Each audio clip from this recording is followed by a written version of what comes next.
लखीमपुर हिंसा के मुख्य आरोपी और केंद्रीय गृह राज्य मंत्री अजय मिश्रा टेनी के बेटे आशीष मिश्रा को 12 घंटे की पूछताछ के बाद गिरफ्तार कर लिया गया है। शनिवार यानी कि 9 अक्टूबर को स्पेशल इन्वेस्टिगेशन टीम यानी कि एसआईटी ने आशीष से कई सवाल पूछे। कुछ सवालों के जवाब आशीष ने दिए, लेकिन कई जवाब नहीं दिए। आशीष से किस तरह के सवाल पूछे गए थे? आज तक के संतोष कुमार की रिपोर्ट के मुताबिक एसआईटी ने पूछा कि कार्यक्रम में आ रहे वीवीआईपी का रूट बदल गया है, इसकी जानकारी क्या आपको थी? आशीष मिश्रा ने कहा, पहले जिस रूट से वीवीआईपी आ रहे थे उसकी जानकारी मुझे थी, बदले रूट के बारे में जानकारी कुछ देर पहले ही हुई थी। एसआईटी ने पूछा कि जिस वक्त ये घटना हुई उस वक्त आप कहां थे? इस पर आशीष मिश्रा बोलते हैं कि जिस वक्त ये घटना हुई उस समय मैं कार्यक्रम स्थल पर ही था, मैं दंगल का आयोजन करवा रहा था, वीवीआईपी के आने के इंतजाम में लगा हुआ था।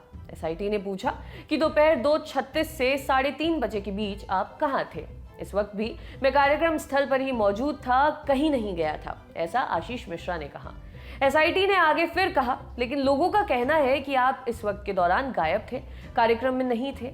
आशीष मिश्रा ने इनकार करते हुए कहा कि मैं कार्यक्रम स्थल पर ही था, बीच बीच में मैं थोड़ी देर के लिए कार्यक्रम स्थल के बगल में बनी अपनी एक राइस मिल तक जाता था, उसके बाद फिर वापस आ जाता था। एसआईटी ने पूछा कि जो थार जीप हिंसा में क्षतिग्रस्त हुई, जलाई गई, उसको कौन चला रहा था, उसमें कौन कौन बैठा था, पीछे की फॉर्च्यूनर स्कॉर्पियो किसकी थी? आशीष मिश्रा बताते हैं कि थार जीप मेरी है, हमारा ड्राइवर हरिओम मिश्रा चला रहा था, पीछे फॉर्च्यूनर हमारे मित्र और भाजपा कार्यकर्ता हैं अंकित दास, उनकी है। वे मुख्य अतिथि को कार्यक्रम स्थल तक लाने के लिए निकले थे, लेकिन कहां गए मुझे नहीं पता। घटना के बाद से ही वे मेरे संपर्क में नहीं है।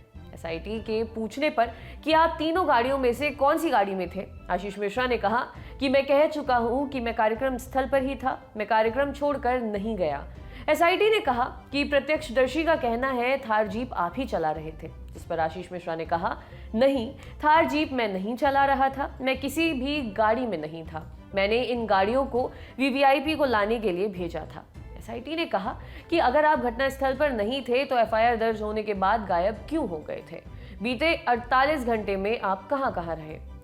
आशीष मिश्रा ने जवाब दिया, मैं गायब नहीं हुआ था, मैं जिले में ही था, अपने गांव बलवीरपुर में ही था, मेरी तबीयत कुछ खराब हो गई थी इसलिए आराम कर रहा था। एसआईटी ने पूछा कि जिस वक्त हिंसा हुई उस वक्त आप कार्यक्रम स्थल पर ही थे, इसका कोई सबूत क्यों नहीं है? आशीष ने कहा कि मैं पूरे कार्यक्रम के दौरान वहीं मौजूद था, कहीं नहीं गया, मुझे नहीं पता कि हिंसा में मेरा नाम आ जाएगा। पूरे कार्यक्रम के वीडियो जो मुझे मिले हैं मैंने आपको दे दिए हैं। एसआईटी ने आगे पूछा कि गाड़ी के अंदर से 2 मिस कारतूस मिले हैं, ये किसके हैं? कौन असला लेकर चलता है? किसको असले से लैस कर आपने कार्यक्रम के लिए भेजा था?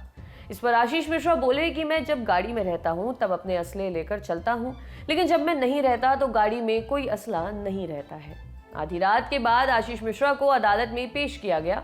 न्यायिक मजिस्ट्रेट ने आशीष को 14 दिन की न्यायिक हिरासत में लखीमपुर खीरी जिला भेज दिया। आशीष की पुलिस रिमांड के लिए अर्जी दी गई थी। अदालत ने इस अर्जी पर सुनवाई के लिए 11 अक्टूबर की तारीख तय की है। आपके लिए खबर लिखी थी हमारे साथी डेविड ने। देखते रहिए दी लल्लन टॉप। शुक्रिया।